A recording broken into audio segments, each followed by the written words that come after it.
Bonjour, bonsoir. Bienvenue sur la chaîne de l'immigration et de l'entrepreneuriat. Si c'est la première fois que tu arrives sur cette chaîne, mon nom est Stéphane Chouapi. Ici, nous parlons d'immigration, intégration et entrepreneuriat.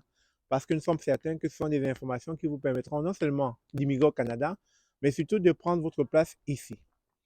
Déjà, avant de commencer cette vidéo, je tiens à remercier Enquête de Radio-Canada pour avoir fait ce joli reportage sur les demandeurs d'asile.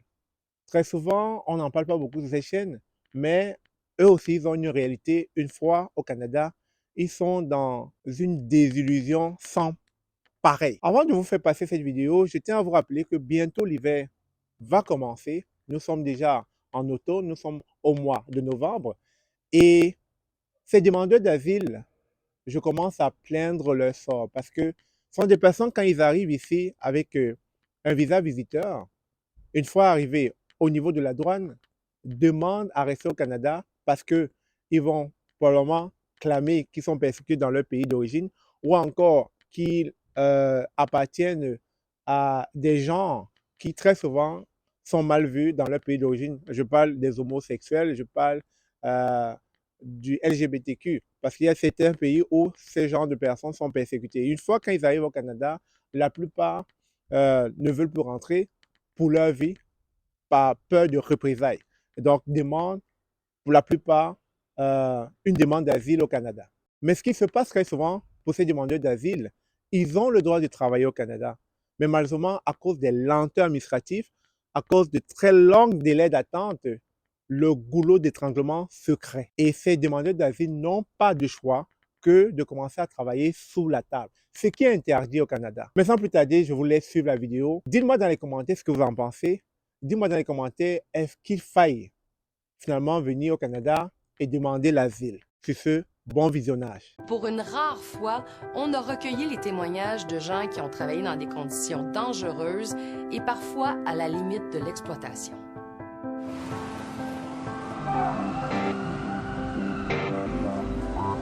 Ils sont partout. On peut les retrouver dans des restos, on peut les retrouver dans l'industrie alimentaire. Dans nos rues. Ce sont des travailleurs très motivés. Dans nos vies. Mon rêve, c'est de travailler dans le pays. Ils sont prêts à tout faire, tout le temps, à toutes les heures, et parfois dans des conditions illégales et dangereuses. Je suis tombé comme ça, à 8 mètres de profondeur. Vous auriez pu mourir. Je voudrais pu mourir. Ils font les sales boulots. Je ne peux pas mourir de faim, donc je dois chercher quelque chose pour pouvoir répondre aux besoins de ma famille. Ils sont obligés de travailler dans ce que j'appelle dans le noir. Eux, ce sont les demandeurs d'asile. En théorie, ils ont le droit de travailler. Mais en attendant leur permis de travail, ils vivent dans l'ombre. C'est vraiment de l'esclavagisme moderne. D'habitude, ils se taisent, mais pour enquête, ils prennent la parole et racontent leur désillusion canadienne.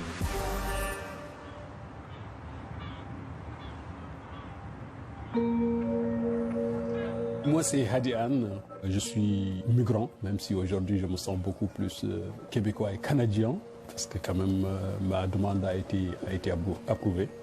Je suis venu par le chemin de Roxfam parce qu'il y a eu le tweet de Trudeau qui disait que le Canada est une terre d'accueil.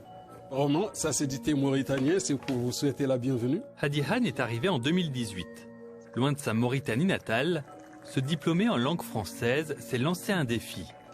Aider les demandeurs d'asile et dénoncer ceux qui les exploitent. Si on veut changer les choses, à un certain moment, il faut prendre ses responsabilités et se dire que non, il faut que ça change. À un certain moment, le silence devient vraiment une complicité de tout ce qui se passe.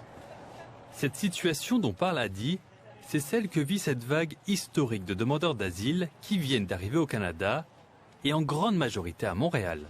L'an passé, près de 40 000 personnes ont pris la même route que lui, le chemin Roxham. C'est un record. Mais ce n'est pas tout. En comptant toutes les entrées possibles, notamment par avion, ce sont au total 92 000 demandeurs d'asile qui sont arrivés au Canada. Les gens ne sont pas venus ici pour se cacher. Normalement, dès leur arrivée, les demandeurs d'asile peuvent demander un permis qui leur permet de travailler légalement, partout dans le pays.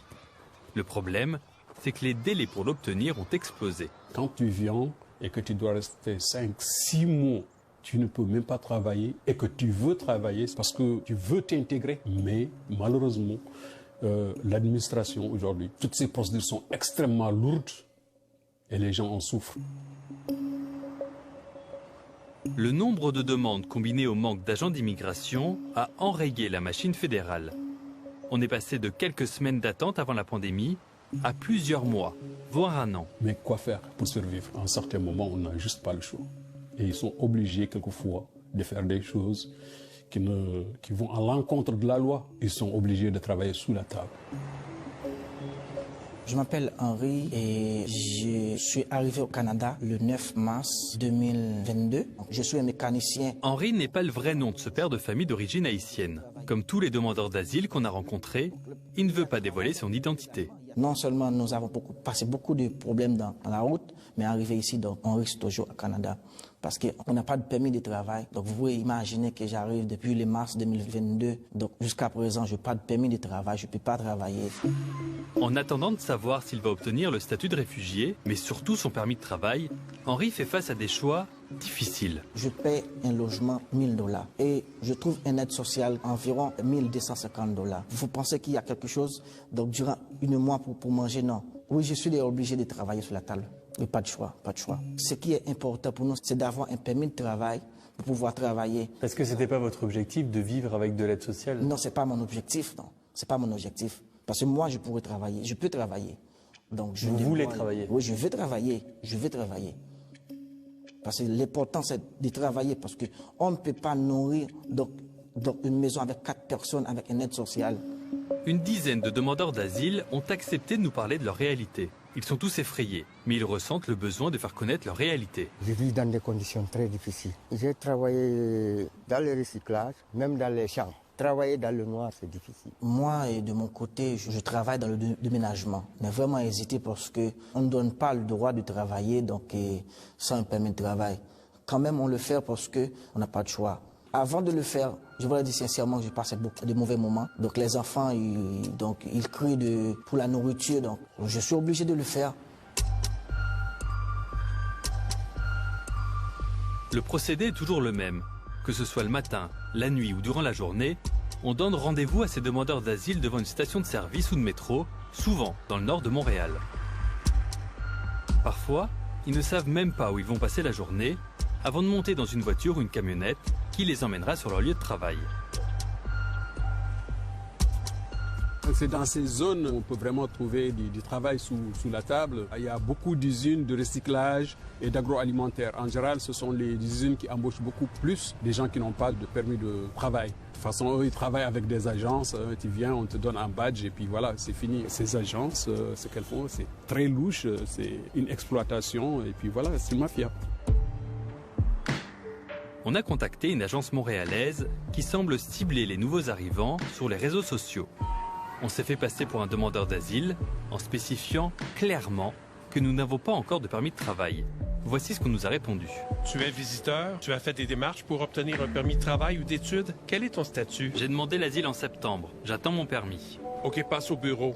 On va examiner tes documents pour voir si on peut te faire travailler. Un autre intermédiaire, pour d'autres entreprises, nous a aussi ouvert la porte. Bonjour. Pour l'instant, j'ai pas de travail. Je vais peut-être en avoir un en février-mars. On a tenté notre chance dans une agence que des demandeurs d'asile nous ont recommandée. On y est allé en se faisant passer pour l'un d'eux, sans aucun rendez-vous et avec une caméra cachée. J'ai écrit sur Facebook pour savoir s'il avait des possibilités. Je cherche un travail. C'est quoi ton statut? T'es arrivé comme asile, Roxane. Rapidement, on précise aux représentants de cette agence qu'on n'a aucun permis de travail pour l'instant. Et ça n'a pas l'air de le déranger. Je vais passer mon numéro. OK. Chaque une semaine, juste envoie-moi un message. Est-ce qu'il y a des nouvelles pour les postes? Dès que j'aurai quoi que ce soit, je vais t'appeler. Et quand on lui demande si l'entreprise peut dire non, parce qu'on n'a pas de permis de travail, il nous rassure. C'est pas la compagnie qui va vous appeler, c'est nous. Toi, tu es un travailleur chez nous. OK. Chez la compagnie. Tout ce qui parle de problème. Concernant la paye, tes heures, tout ça, c'est pas la compagnie. Tout ce qui l'intéresse, c'est de savoir quelle est la station de métro la plus proche de notre domicile, et il ne donne aucun détail, ni sur le type d'emploi possible, ni sur le salaire. Dès que j'aurai quelque chose, je vais commencer à avoir La loi est pourtant claire. Comme l'indique Immigration Canada sur son site, il est illégal de travailler sans y être autorisé. Les entreprises, les agences ou les intermédiaires qui emploient des personnes sans permis risquent une amende maximale de 50 000 $ et une peine d'emprisonnement de 2 ans. Les demandeurs d'asile concernés pourraient quant à eux être visés par une interdiction de territoire. Malgré ces risques, Ils seraient pourtant nombreux à saisir cette opportunité de travailler de manière non déclarée. Je dirais au moins des milliers de personnes qui sont dans cette situation, donc qui sont obligées de travailler malgré l'absence de son permis valide parce que leur situation financière les force de le faire. Chol Ki-yoon documente les abus visant les demandeurs d'asile depuis plusieurs années. Souvent, ils arrivent dans ce lieu de travail sans savoir ça se trouve exactement où, quelles seraient leurs tâches exactes, à partir de quelle heure jusqu'à quelle heure, donc l'horaire de travail, donc sans les informations de base sur leurs tâches. C'est dans son centre d'aide aux migrants qu'on rencontre cet homme d'origine indienne avec l'aide d'un traducteur. Je suis payé 7 de l'heure. Je reçois l'argent en cash toutes les 2 semaines. Je travaille dans des entrepôts et des fermes en dehors de Montréal. On est nombreux à ne pas avoir de permis. Les gens sont effrayés par la police. Ils craignent que quelqu'un appelle l'immigration et d'être déporté. Personne ne dit rien. Le patron nous dit « Je vous donne un job, alors si vous n'êtes pas content, vous pouvez partir. » Ils n'ont pas le choix. La plupart des gens sont illettrés. Ils ne sont pas familiers avec les lois canadiennes, avec les politiques. 2 demandeurs d'asile nous ont également donné rendez-vous dans un centre commercial pour nous parler de leur expérience dans une chambre froide de Montréal. Par peur de représailles, ces personnes n'ont pas voulu être enregistrées. Elles viennent de quitter leur emploi pour une entreprise qui prépare des repas tout faits et des sandwichs qui se retrouvent ensuite dans nos épiceries. Elles nous racontent qu'ils étaient une vingtaine de demandeurs d'asile, sans permis de travail, à être là-bas parfois jour et nuit et sans vêtements de protection pour trier et couper de la viande. On ne pouvait pas se plaindre, on ne pouvait pas dire non, c'est ce qu'ils nous ont confié. Ils étaient évidemment payés en liquide, mais un jour, leur revenu a changé. Leur salaire est passé de 14 $ à 11 $ de l'heure, sous prétexte, selon le patron, que d'autres demandeurs d'asile sont prêts à prendre leur place. Ces gens deviennent des proies vraiment faciles pour des employeurs sans vergogne. C'est pour changer les choses que ces migrants ont exceptionnellement voulu prendre la parole.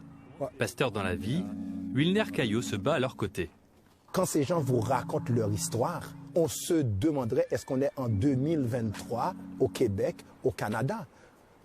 On aurait cru que ces genres d'histoires se passent ailleurs, mais pas sur notre sol québécois, pas en terre canadienne, où l'on croit aux droits humains. Ils ne demandent pas la charité, ils veulent avoir leur permis de travail. C'est tout ce qu'ils demandent. Au-delà du salaire, les demandeurs d'asile dénoncent aussi leurs conditions de travail, qui mettent parfois leur vie en danger. C'était un bâtiment qui faisait quelle taille? Le dernier étage était à 8 mètres. Ce père de famille mexicain, arrivé l'hiver passé au Canada avec ses 3 enfants, nous décrit son expérience comme peintre de bâtiments. Malgré la hauteur, il n'avait aucun harnais de sécurité. Le besoin de travailler a fait que tu oublies un peu la peur. Franchement, je voudrais travailler légalement. Ce demandeur d'asile africain a quant à lui vu la mort de près.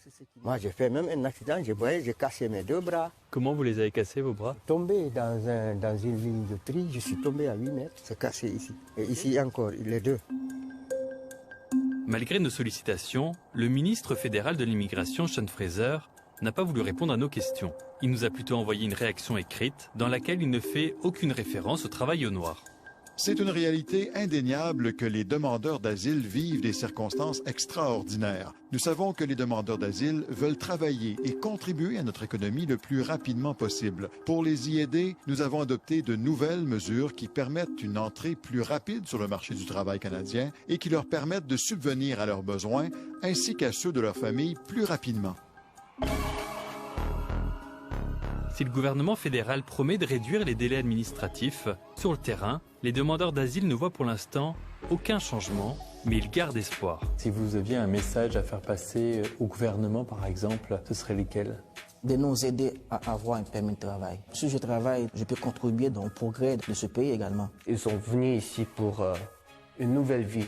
Donc ce n'est pas pour rester dans un coin caché et marginalisé dans cette société. Vous, Adi, vous espérez que les choses changeront rapidement pour les demandeurs d'asile? Oui, j'espère que ça change vraiment pour eux. C'est même une prière. Mais pour l'instant, les délais restent longs et c'est vraiment la désillusion. Il faut vraiment que ça change. L'humanité en a besoin et vraiment le Canada ne mérite pas ça.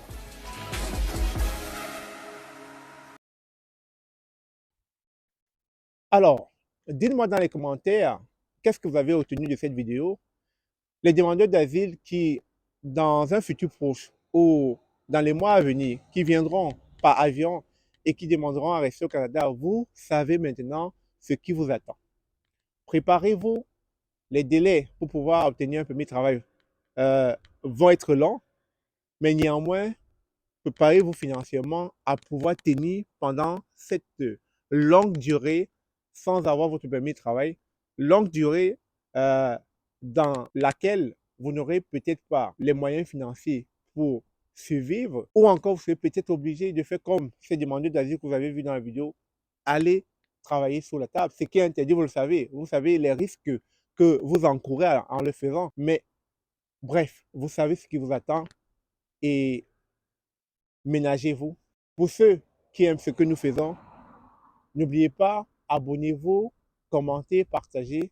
Ça permet toujours à la chaîne de grandir avec vous, mais surtout de nous permettre de vous amener, de vous apporter des informations pertinentes afin que vous soyez éclairés, édifiés et informés sur les dures réalités qu'on rencontre au Canada. Parce que le Canada, ce n'est pas toujours ce que vous croyez.